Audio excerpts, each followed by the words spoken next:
ফেসবুকে যখন মেয়ের আইডি দেহস তখন তোর অবশ্যই তোরা মেসেজ রিকোয়েস্ট পাঠাস।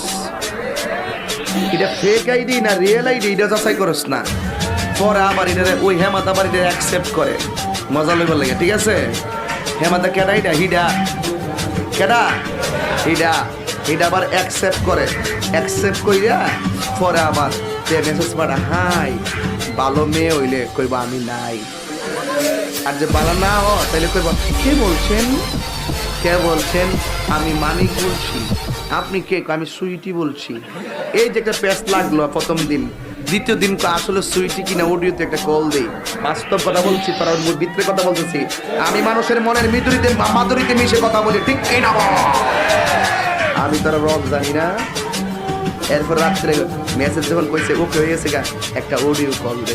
যখন দেখে ফোনটা ঠিক একটা মেয়ে ধরে ফেলাইছে, মোটামুটি কলটা ঠিক আছে। এরপরে 3 দিন পরে ইমোশন দেখেন, আসলে কি ওটিতে কথা বলেছি তো আপনার সঙ্গে একটু ভিডিও বলে কথা বলতে পারি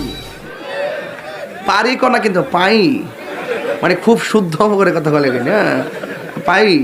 মেয়ে বলে অসুবিধা নেই, আপনি তো কাছের মানুষই। এই যে দুইজন দেখলো, ঠাস করে কি করছে, একজন আরেকজনের ভিডিও কল দিয়ে স্ক্রিনশট রাখছে। কি শট রাখছে?